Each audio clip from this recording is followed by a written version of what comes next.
I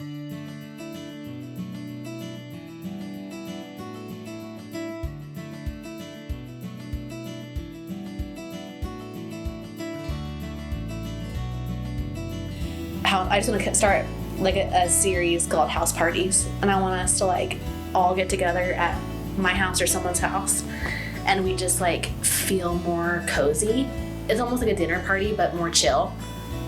Don't you think that'd be fun? I love that. Like, I never go to anyone's house anymore, and I know I'm like very introverted. Like, we are home buddies, and but I think, yeah, just to like have this series where we can just like all go hang out with each other and be more loosey-goosey and just walking around and chatting instead of even just sitting down.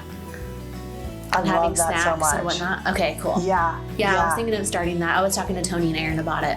Yeah, it's like supper clubs or something. Supper club, yeah. That's the whole premise. I love that house party. Yeah. Please do that. Okay.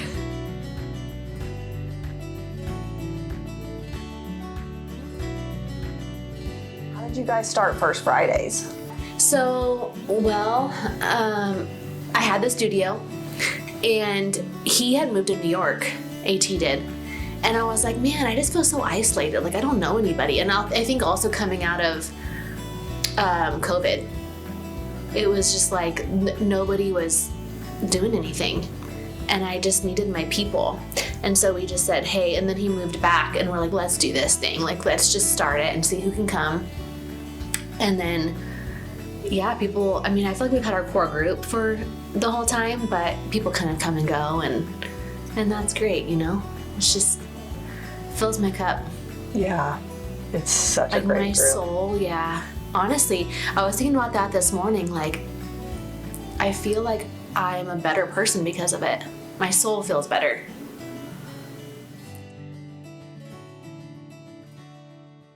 Tell us about how your childhood shaped your relationship with creativity and design early on. Yeah, I think so. Starting out, I wanted to be a singer. I was all about Mariah Carey. So wanting to be a singer, I loved music. Like, music just touched me so deeply. I would always go to my room and just like jam out to music and put my headphones on and feel it in my soul.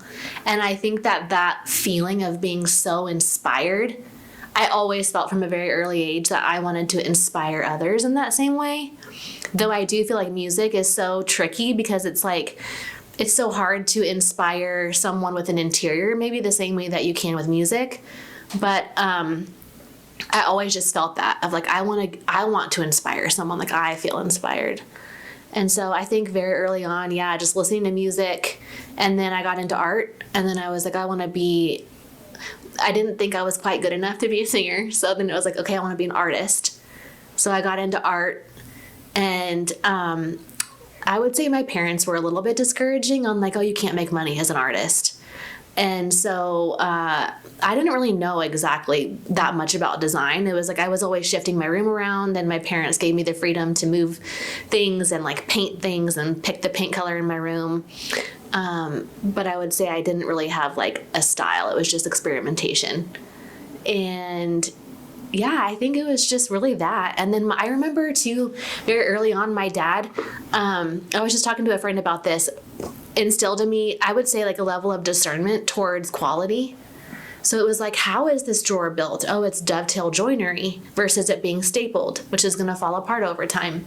So I think those kinds of things too helped me in my level of discernment in being able to identify quality. You kind of were geared away a little bit from being an artist, even though you are an artist, absolutely an artist. Now I see it that way. Yeah. I didn't for the longest time. Yeah, now it's one of our differentiators is like we will approach it with an artistic lens. Yeah. And take this as like a piece of art. It wasn't like that though for the longest time. How did you land on design? What did that exploration process look like?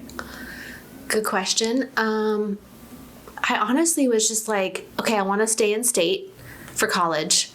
And I know I want to do something creative that can be a career. And I've always had this very analytical side to my brain. My mom is was a journalist. So I feel like I get that from her. But I've always had that duality of like the left brain and the right brain being very analytical, but also creative. And so I was like, oh, I'm going to try design. And I really had no idea what it was. Because at that time on TV, it was like trading spaces. It was decorating. And so I remember the first class that we went into was like, if you guys think you're here to fluff pillows, you've come to the wrong place. And I'm like, okay.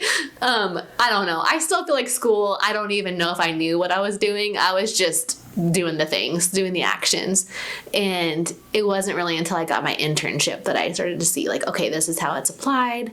And you actually have to have an understanding of how things are built in order to draw them so that they get built that way. And then all of those things. So yeah, I think it was really just wanted to stay in state, wanted to get a degree, and kind of just really not knowing a whole lot about design past that.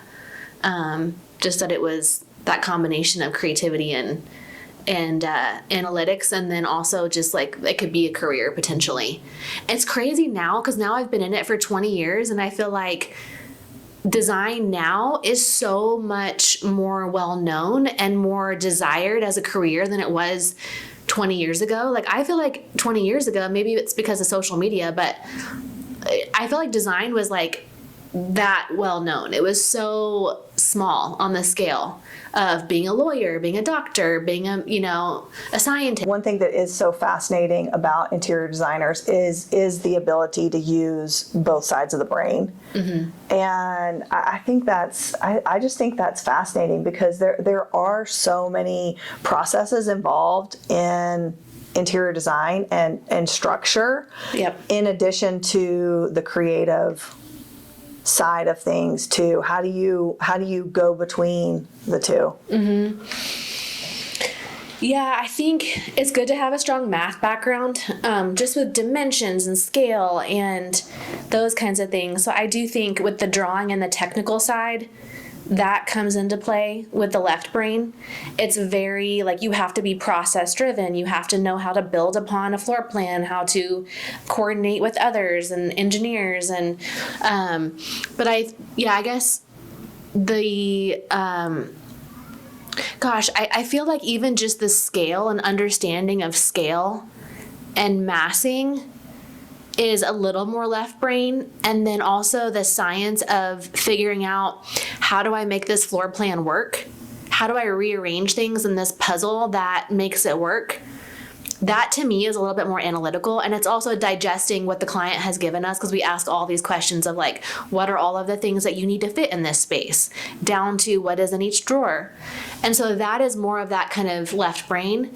And then the right brain is, okay, I'm going to take this premise and this foundation and this very orderly structure, and then I'm going to layer in what am I actually absorbing from the client and who they are, and trying to like embody them and kind of put myself into who they are, and then apply that artistic lens. That's where we apply more finite details, like what is the exact form? How am I balancing the form? How am I counterbalancing shapes in the room? How am I thinking about how color and material plays into the way that you feel, and how is it balanced as you walk through a space and what's pulling you through? That's the stuff that I feel like is a little bit more artistic, and you have to be able to envision that in your head. And a lot of times I can envision it and a client doesn't see it yet, but I can envision it, and then it's the actual tactile act of, okay, like we got to get this on paper to communicate that to the client. And sometimes that can take a little bit. Do you feel like interior design is part of your purpose? Yes, absolutely. Yeah. I don't think I knew it when I started it. And I feel like the more I'm in it, the more I feel like this is exactly who I am and who I'm meant to be, is through design and interiors.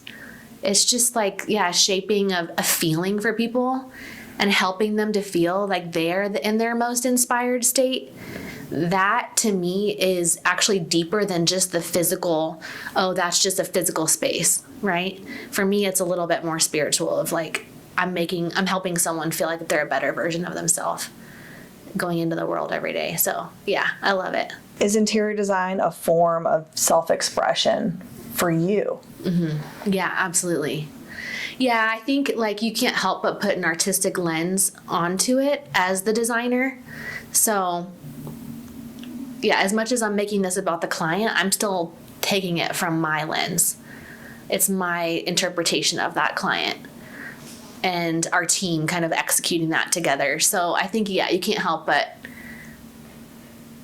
infuse the artistry of like who I am into it and put my soul into it. And it's so much deeper. I think that's the thing, is people don't realize, like, I'm thinking about something all the time. Like, I'm going home and I'm thinking about it. I'm absorbing it. Everything I'm thinking of is really towards that project. It's not like I'm just coming in and clocking in at work and saying, okay, I'm going to work 8 hours on this one project and then I'm done. It's like I'm thinking about it all through the night. I'm thinking about it when I'm dreaming. I'm waking up thinking about it, about how all these things are going to work together. So yeah, it's definitely a lifestyle. You are formulating how you see them and reflecting that back to them. What a beautiful way for them to see how they're expressed in the world. Oh, yeah, I never really thought of it that way. It sounds like creativity and design and working with a client and bringing all of this to fruition is really a spiritual experience, if you will. It is for me. Yeah, I was thinking about that, but before we started talking, it was just, I think that's also the tapping into your intuition. You're pulling that out and you're able to listen. And it's different for everybody. But yeah, for me, I'm just like trying to listen to what I'm hearing, you know? And yeah, so for that, I feel like the more that I do it, the more I become aligned with also who I am and what I'm meant to be doing. When you say you're listening along the way, you're not just listening to the words that the clients are saying. You're listening to actions and expressions and everything, that every piece of output that the client is giving you. Yeah, it's all the output. And then I would also say that AT taught me this about Maslow's needs. What I'm trying to understand is, from all the output that clients are giving me, what do they truly need? What is it that they need in their soul from this design? Is it to feel more esteemed?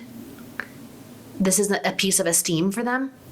Is it that they want to have a space for their family, which is love and belonging, and bringing people together and having friends over? Is it more of a transcendence piece, which would be like they want their home to be like a piece of art because it makes them feel like a higher version of themselves? So I think through all that output, I'm trying to distill like what are their highest priorities with that, and then take that and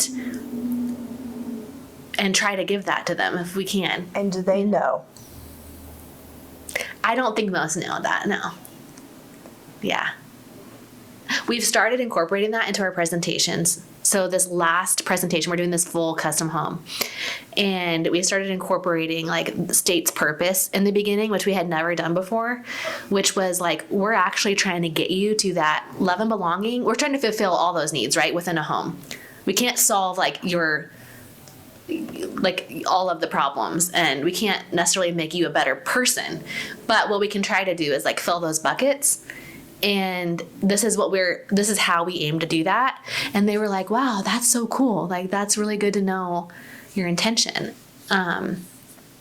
Because I think like on the safety side, even, right, like the basic foundational needs, we want a home that we're not going to be tripping over rugs. We're not going to be banging our hips on our sharp countertops or our sharp drawers. We're not going to have our kids slipping and falling on slippery surfaces. Like, it actually is that thing. And it's like that whole process of Maslow's needs, starting at that level and then going all the way through. I'm like, okay, yeah, obviously you don't want to create problems and fulfilling the functional needs of making your life more efficient in today's world is like really important. Because I don't want you to be like, oh, I got to walk 20 steps to go do this one thing, and then I got to go all the way back, and this is so inefficient, and then I'm just frustrated every day. So yeah, trying to solve all those. Because you are ultimately trying to make their lives better. And in ways that they never even imagined would probably come to fruition from hiring an interior designer. I mean, you are truly giving them such a gift of a beautiful life. Mm-hmm. And yeah, I think that's... Thanks. That means a lot. It's so beautiful hearing how much goes into the process. And I know we're only touching the tip of the iceberg on what you think about in a day. It's a lifestyle. We talk a lot internally, like we're actually helping a lifestyle. We're helping to build a lifestyle. It is also dissecting like what are the habits and rituals that every family does. When you wake up, what do you do first thing in the morning? What do you feel like you would need to become a better person or a better version of yourself? You know, is it that like a coffee station? Is it lighting a candle? Is it having a really serene bathroom that you're going into? All those things, like those are moments that we're helping to craft a lifestyle around. And I feel like that is design. You know? How do you trust your creative instincts and know when an idea is right? And what does it feel like in your body? I think for me, if I feel like something is, like I'm onto something, I feel a level of excitement in my heart, like a little like just ping of, I think this could be it. I think this is like that one little tiny aha moment.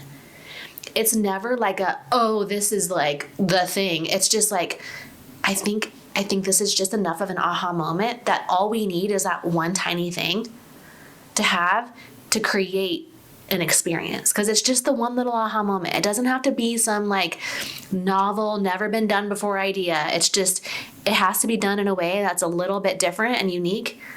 And that is the thing. And usually I'm like, okay, if I feel like I haven't seen that before, then I'm feeling like, okay, we could be onto something here. And how do you feel that working with your team as well, when they have that moment?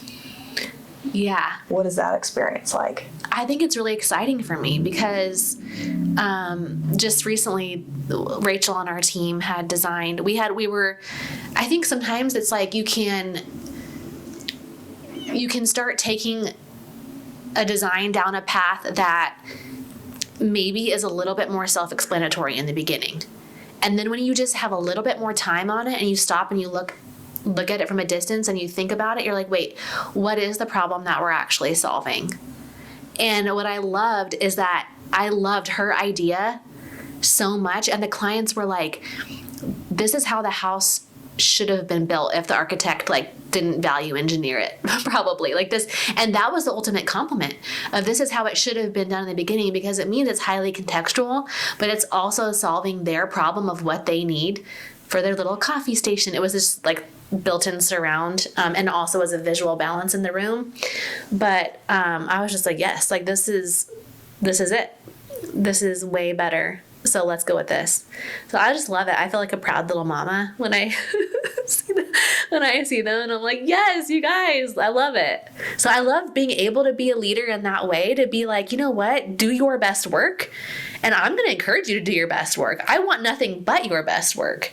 That's what we're here for, instead of trying to feel like they have to fit a specific mold of what my boss wants. It's more of just do your best work. And I love to encourage that.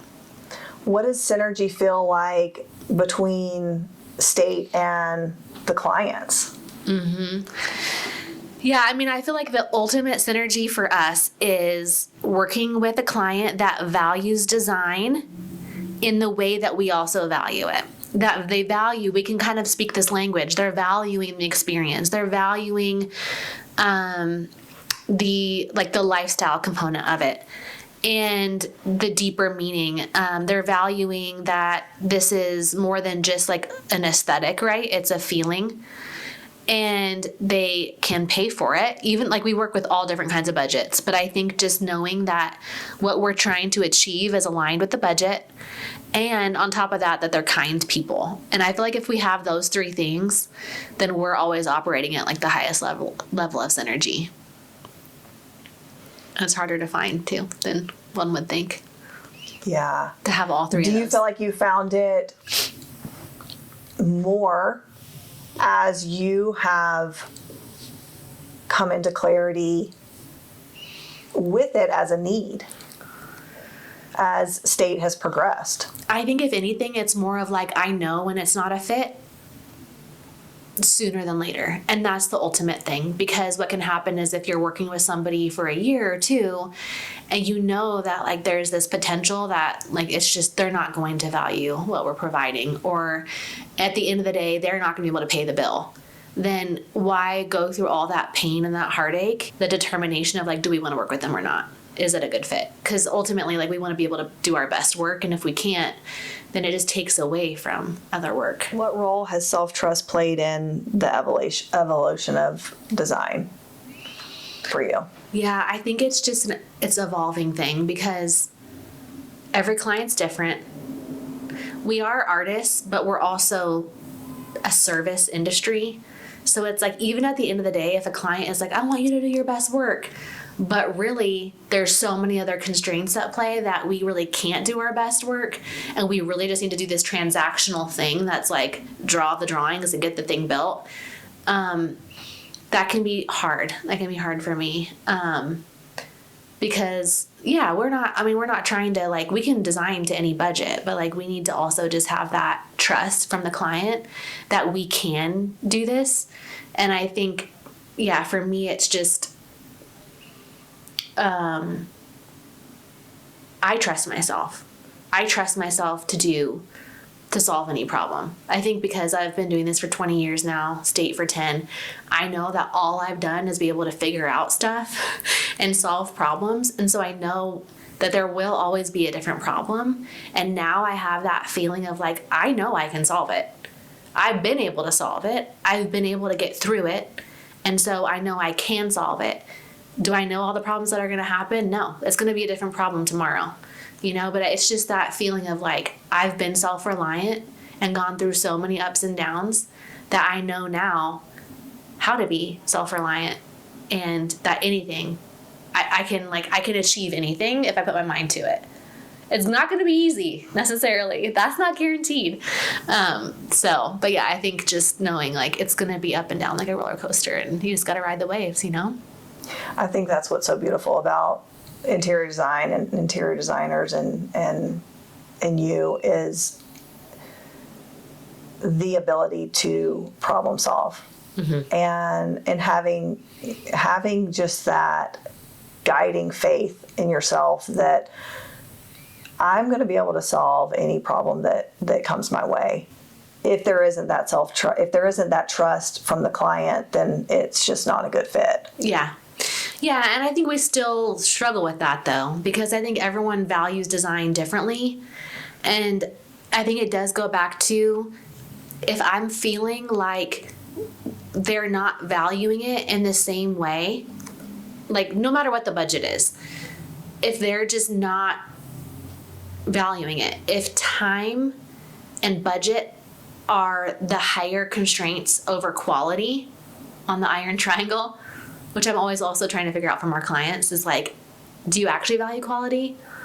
Or are you really more about time and budget? Like going as fast as we can for as cheap as we can. Because if you want to go as fast as we can for as cheap as we can, you will not have quality. But if you want quality and you have a tight budget, then that's fine. We're just going to need a little bit more time. So there's always those levers that we have to pull. But I would say that what I've been able to identify is if they value quality, then we start speaking that same language, and I feel like we can do our best work. But if I can tell right away that they're like putting a constraint on quality, then it's like, I don't know if we can do our best work, and I don't know if I feel trusted. And if I don't feel trusted, then I know we're just never going to be eye to eye on the quality. What informs the direction of a project? I know you talked about kind of you have a little bit of a process at the beginning that walks you through that. But yeah, what informs that? Yeah, it is the very beginning. So we have like a 7-step process. The first step is program and gather. So that's where we're gathering all this information from the client. And it's the twofold. It's the left brain and the right brain. The left brain is, what is your programming? Like, what are truly the pieces that we need to fit within this space if we're taking down walls and relaying walls out and all that stuff? Like, we have to really think about how we scale things and fit everything to a space.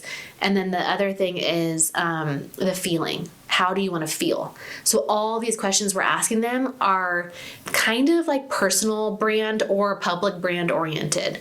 So if it was a brand like a car, they're going to be asking, characteristics of how you want to feel in an abstract way that can help to paint the picture of how do we design this car. So we kind of approach that towards either personal or public brand. And that's where we'll ask questions like, if you were a celebrity, who would you be? If your house was a celebrity, who would it be? Try to pull out like archetypes and personas and feelings of like, is it very sophisticated and technical, or is it more like down to earth, everyday guy, gal? Like, I want it to be approachable. And then we'll pick the materials that kind of fall into those buckets. So yeah, it's really that beginning phase where we're trying to understand who is the client. That's what we pull all it from. That's all the inspiration is coming from there.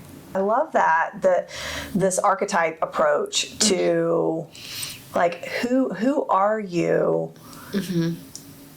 Who are you as a house? Yeah. As a home. And who are you as people too? Because I was actually thinking we should do this in FFAM, is we should all go around the room and figure out who are our archetypes. Because I think when we can start to embrace our own archetype, like I am the creator, the artist, whatever, like mixed with maybe another thing, maybe it's two. But then you start to see like, how does that parlay into fashion? How does it parlay into self-expression? How does it parlay into my home? And it's just that uncovering process of who I am. And I don't think people ask themselves that question of like, who I am. They might see things that they like online and be like, oh, I'm going to copy and paste that. But like, actually, who are you? And how can we pull that out into your home? That's where I get excited. Yeah, I love that you're taking them into their own inward journey to unearth that. Yeah. And to pull that forward. And I can imagine that they go through a transformation through the design process as well.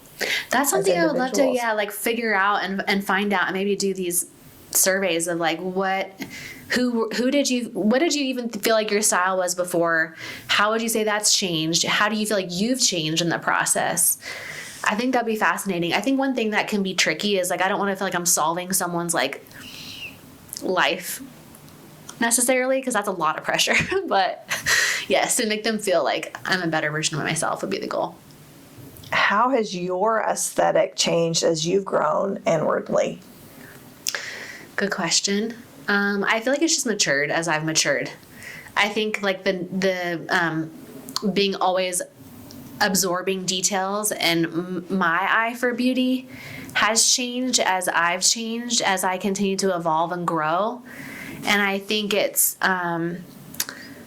maybe a little bit more sophisticated than I was 10 years ago, maybe it was like 10 years ago it was a little bit more kitsch.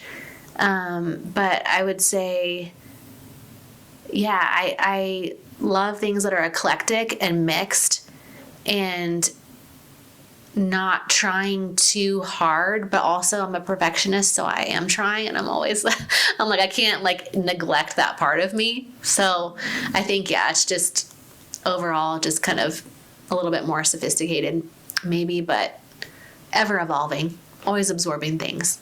How has intuition played a role in your work? Yeah, I think it's huge, because I think that is like us as artists. We are just trying to channel our intuition and what is like being asked of that client and that project and that problem that we're trying to solve. So I'm always pausing to just like dig deeper into like what is being asked of this house or this hotel or whatever it is. It's like, first of all, what is the architecture saying? What is the house asking? Like what does it need?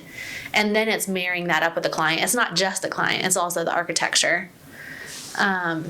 So I think being able to see that and listen to that and just kind of like settle with it is very important with what we do.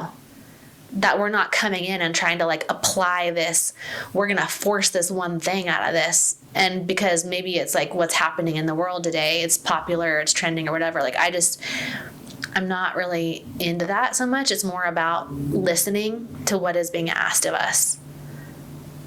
And that's purely intuition, I feel like. Merging all of those things together is so beautiful, listening to what the space is asking. What is the client asking underneath everything? What is being asked of you? How are you being asked to serve the design? Yep.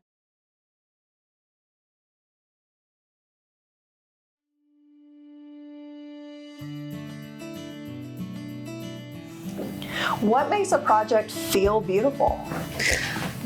Good question. I think it's when I feel proud of it, but the clients are also loving it. I think it's just the two, It's subjective. What does beauty feel like inside you? Beauty feels, I would say, like an appreciation. It's a gratitude. I don't think something has to be, like, it's so subjective. Something doesn't have to actually be beautiful, like picture perfect beautiful to be beautiful. I often think about just walking outside and how we are living in a paradise, this earth, like it is heaven on earth.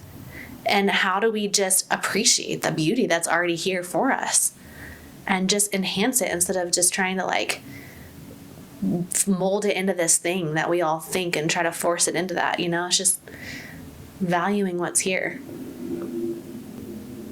How do you incorporate that into your work? Well, I feel like it's funny lately, I've just really gotten into landscape. I think being an interiors person for so long, I was like, interiors. And now I'm like, ooh, I just want to create beautiful outdoor environments where people can go out and just feel peaceful and feel that connection to earth and just that indoor outdoor, where you can still have a really beautiful, it's just like an outdoor living space. And it's the exterior, but it's like the outdoor interior, just continuing that outside. How do you feel like these types of inspirations come to you? What do you think that is? I definitely think it's spiritual. I think it's like me connecting to another realm. It's like that spiritual nature within all of us that I'm just trying to tap into. And I think the more that you listen to it, the more it can come through you. But that's the ultimate goal, right? Is just to be that like that beautiful translation physically of what is deeper. What do you want people to feel when they enter your spaces?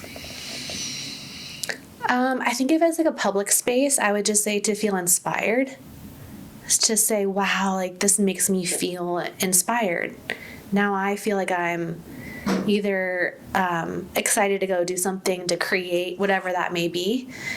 And then if it's their home, I feel like it would be more personal, that they feel beyond inspired, but feel like, wow, this is a reflection of who I am.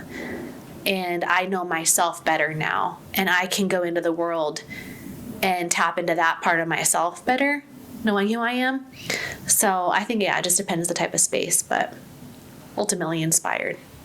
What role does beauty play in our environments? I think it plays a huge role. I don't think we could live without it. I think there's people being a creative, that is what we're doing, is we're trying to create beauty. And I think that is like one of the, not, if not the most respectable careers. I think we grew up being told that you need to be a lawyer or a whatever, or maybe some people didn't, but maybe that's just an older notion, you know, of like, this is what you're supposed to be. But now it's like, wow, to create beauty in the world, that is the ultimate service, because we're pulling that out of people.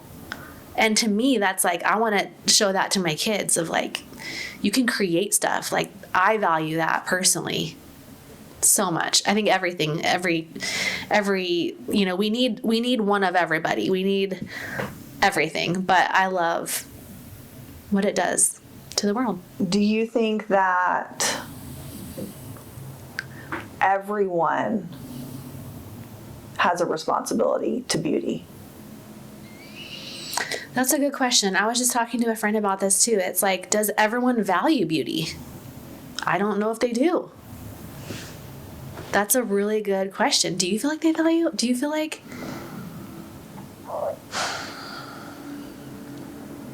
I don't feel like everyone values beauty to the depth of what beauty is. And I think everyone is capable of that.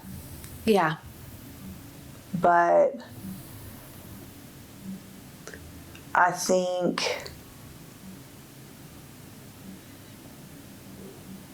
beauty gets pushed aside sometimes as being important.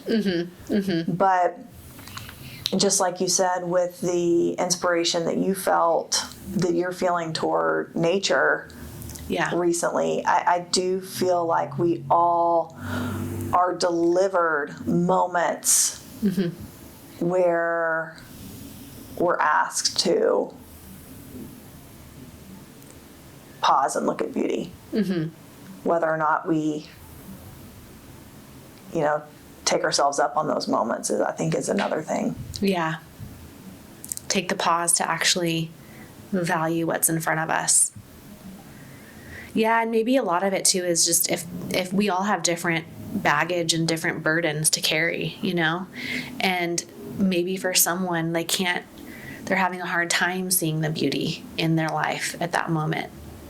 But I do think it is like the hope that carries us through is the beauty. And sometimes it is just those tiny moments every day of appreciating the beauty. Like even just driving to work. Oh my gosh, look at the way the sun is coming through those leaves. Like that is just so incredible. And to sit there, and I think the more that we practice that, the more that we value it. And it doesn't have to be creating beauty. It could just be the beauty that's already in front of us. And then it's like it starts to like evolve our hearts towards beauty. But also I was going to say, I think like the most beautiful thing is human relationship, because I've seen it just so many different ways, and I'm so inspired by having a deep relationship with someone where we can have these types of conversations, because it means it's deeper than like surface level, you know?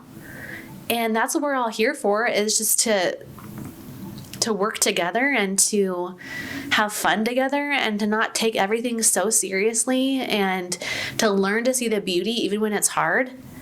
You know, that's what will carry you through to the other side of whatever that challenge might be. So I don't know. I do think humans, like my number one inspiration too, like maybe not number one, but one of my top is just relationships. Yeah, I do feel like the human relationships that we have with each other back and forth also help us to broaden our perspectives of the way we see things. What makes a space feel alive?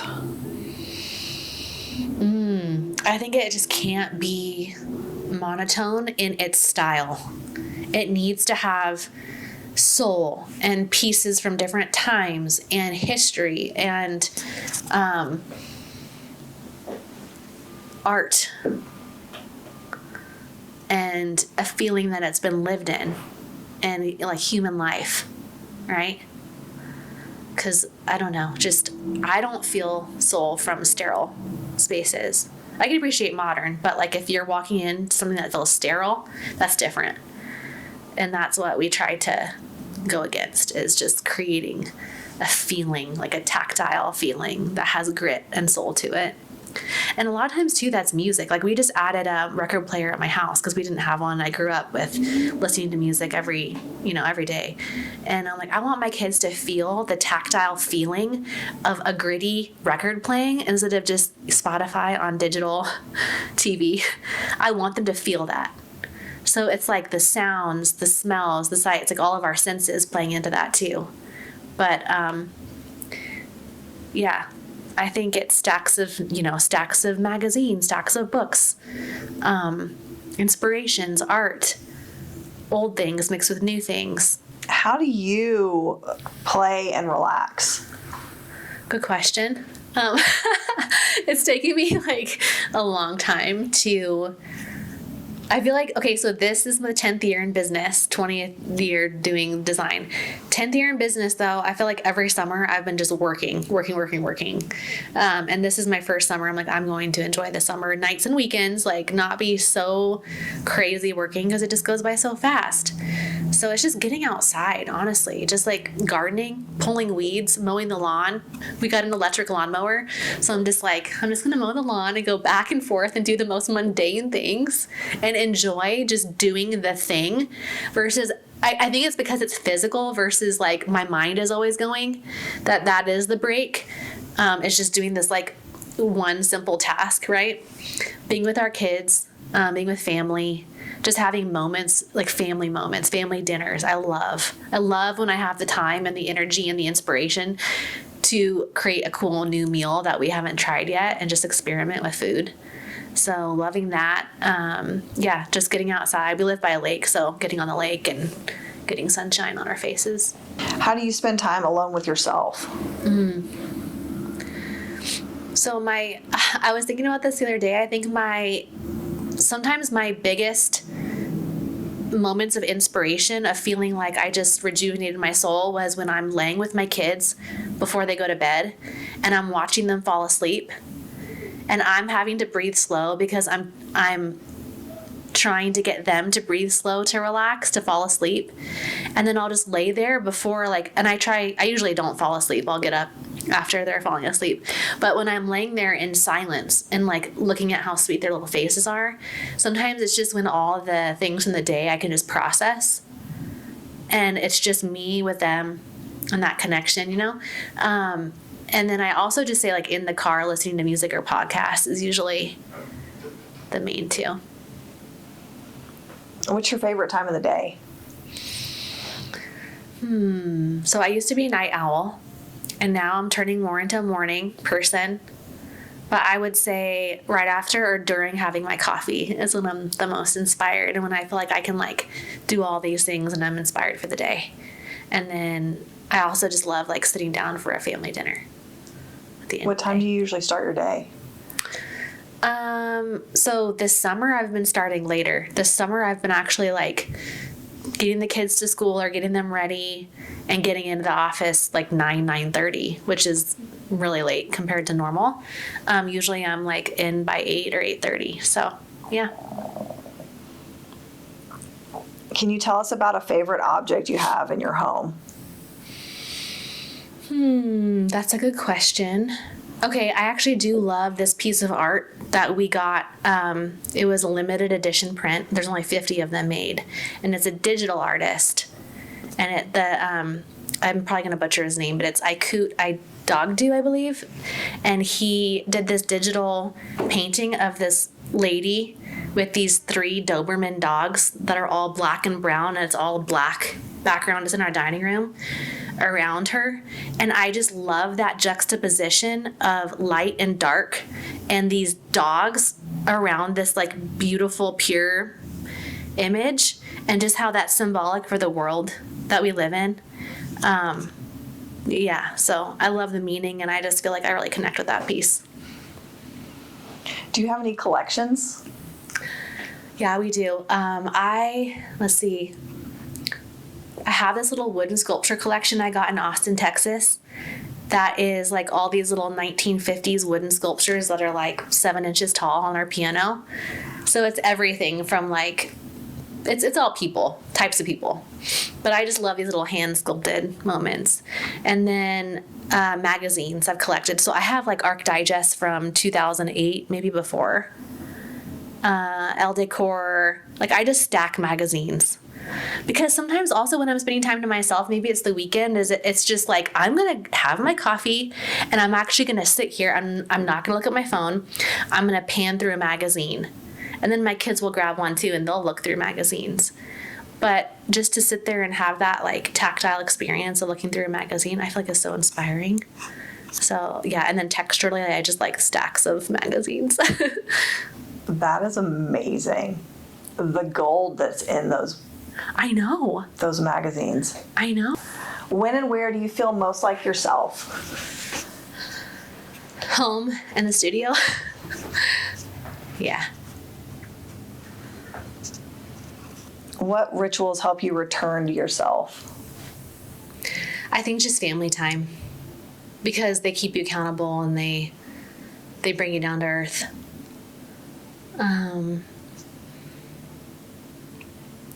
You said like that make you feel the most like yourself? Yeah, art, creating, listening to music. Listening to music, I would say. Do you still sing quite a bit? Oh yeah, I sing all the time, but it's just to myself. In the car when nobody is looking. No, I sing, my kids will be like, oh, Mommy, I liked that. I'm like, oh, you are so sweet. God bless you. Oh, gosh. What music is inspiring you the most right now? Love Olivia Dean. I've loved her since, like, she started, I feel like, 2021. I think just any, like, neo-soul I'm into. Just stuff that makes you feel, you know? That you just feel like, ugh. I like Teddy Swims. What nourishes you creatively? Listening to music, but I think good sleep and paying attention to the rhythm of my body. And if I feel like I've put myself, if it's like a deadline that we're pushing towards and I've had to stay up late, I'll feel it the next day or the next 3 days. So I think just like really paying attention to my mentality of how am I feeling and being able to say, you know what, like you need to stop. You need to go get rest or go take a break or take a walk outside. And that is kind of just how I can tell, like, okay, I need some rest. What currently feels alive inside you? I think it's just possibility. I love our team. Our team is so amazing right now. And I feel like we can do anything. And we just have to keep getting aligned with projects and being able to do our best work and maybe do our own projects one day. And that is what's really exciting me right now. What does that look like, you think? I think it's just partnering with people who, like investors, really. It's just the people that can help to secure a spot. And then we can help to create the whole vision around it, the lifestyle, the design, the brand, and then get a team in place for operations. So that's what I really want to do. And then also I'm going to England in a week and a half. So I'm feeling really excited about that because it's just going to be like my mom and me and adult time and just kind of like taking in all of the culture and the surroundings and doing nothing but just taking it in and not working and really just, yeah, being there to be inspired. So I'm excited about that.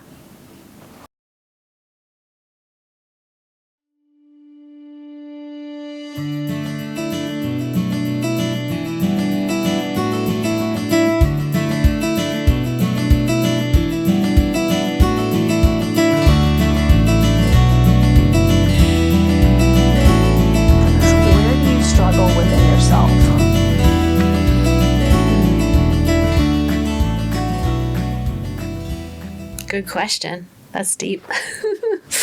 I feel like I think it's whenever there's like a relationship, right? Or like a human connection or a human thing that is challenging. That's always the hardest. Whether it's, anything.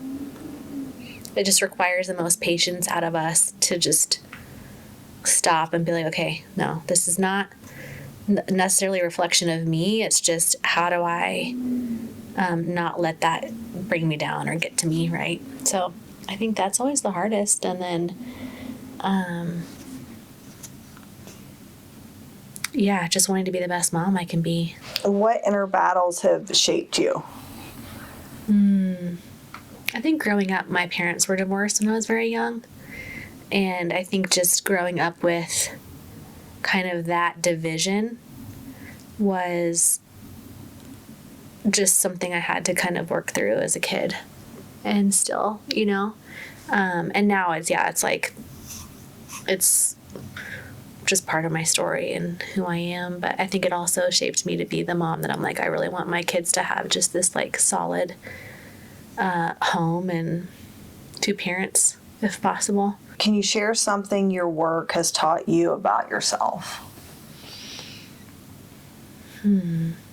I think my work has taught me that I am a version of an artist. And I think that's what I have always felt called, whether it's music or fine arts. Just that the lens that I apply towards the work is a form of artistry, but for other people, not just for myself. Would you say that your work has ultimately helped you to see yourself more clearly? Yeah, definitely. I think it started out actually when I started State. I was like, I don't have any projects. Like, I need to just, how do I get what we're trying to attract out there? And it was just starting to do our own home. And I think that was the start of the process of uncovering, like, who am I as a designer? Like, what do I have to say? What's my voice? And then every project is also another opportunity to continue to just refine that and be the best designer that I can be. And I think it all just goes back to like, okay, I'm meant to do this. What have you had to let go of to become more of yourself? I think fear. Every day, it's like, I just remember when I started State, it was this feeling of like, I need to be this designer that I think that they think I should be. That maybe it's like what's already out there. And every day it's a conscious choice of saying like, I'm not going to fall into the trap of thinking that I need to be someone that somebody else thinks I should be, because there's no way to be that. There's just no way. And so I think it's always just like letting go of the fear and being fearless and trying to be fearless and saying like, no, I can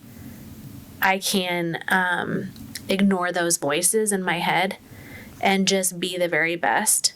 And I think over time, then it becomes easier and easier. And then it's just like, that's not so much the problem as it is my own limitations. Have you ever doubted your creative voice? Oh yeah, all the time. All the time, especially when there's not alignment with the client. If they don't really value it and they're just like wanting, I remember one time we had a client, we filled out the whole survey, or they had filled out the survey in the beginning, and it was like, you can just tell when like nobody fills in answers and they just fill in 1 or 2 things and they're like, I just want it to feel cozy.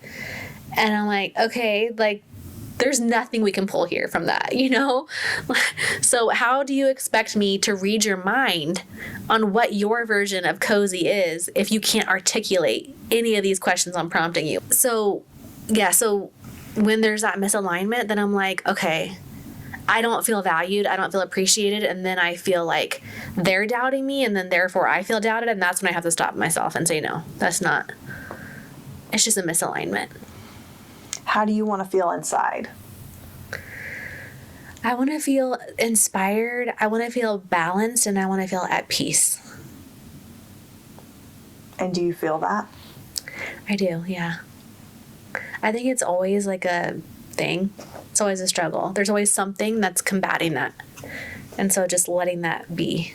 What protects you from burning out? I think just trying to have more balance. And when I feel that I'm mentally and emotionally not quite there, just being able to give myself rest and do the thing that I'm like, oh, okay, if I can just watch like one TV show. Sometimes it's just what I need to just turn off for a little bit and then be rejuvenated. But yeah, it's different. I would just say in general, it's balance, and it's having the team that I have now that can help execute the work so it's not all on me, because that is just not sustainable. Do you take pauses throughout your day? I do now. I'm a lot better at it now than I've ever been. So like just going to get coffee and a pastry in the morning is my new ritual. So I'll get into work, and a lot of times I'll just go straight there, and then I'll come, or I'll have like a lunch brunch thing, and that will be my treat to myself to take a break and have a nice drink and food. And yeah, that's kind of the way that I treat myself. What do you admire in others? I admire people who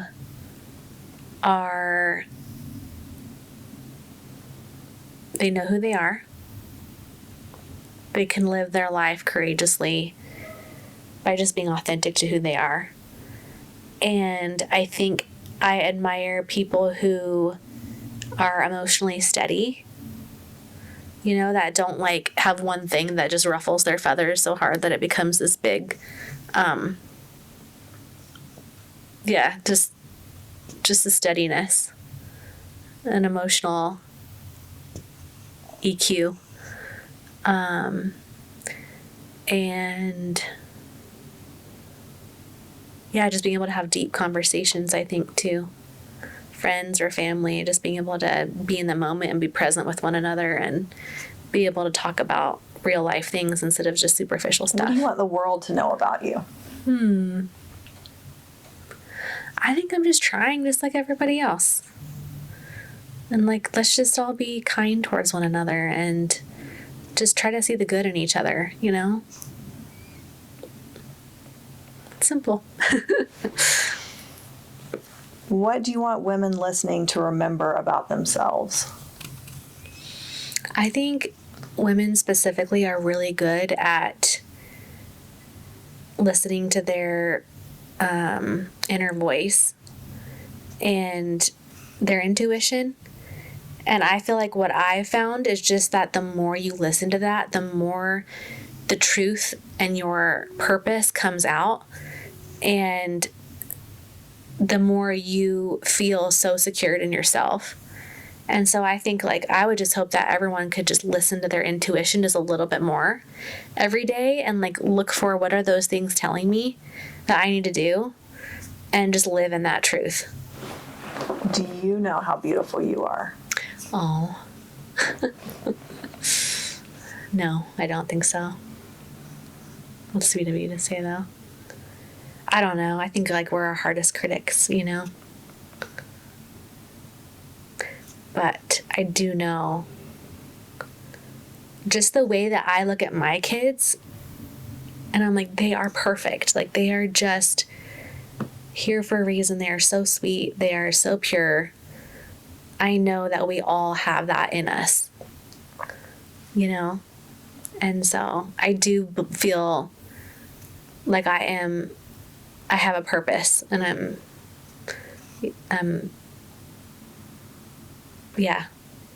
meant to be here, and all of the people that are in my life, like I just believe that they're there for a reason.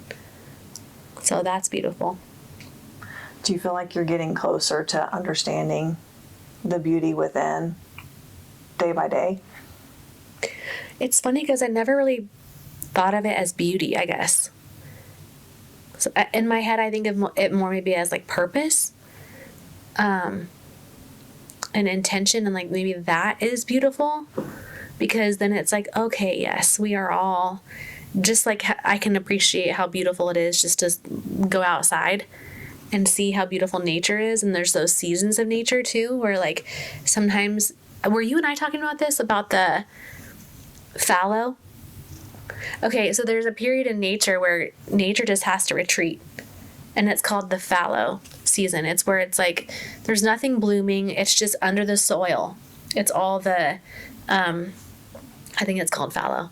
But yeah, it's under the soil where all the things are happening that require it to bloom. And so physically, yeah, like you see the blooming in spring and you're like, oh, this is so beautiful. But what had to happen was those darker seasons of inward thought and inward toiling in order for that beauty to come out. And I think just being able to see that repetition in nature with seasons has also made me think, like, I don't have to be blooming all the time. It's okay to just have these seasons of like inward reflection and turmoil and like working through the thing to get me to the other side. So just embracing that too.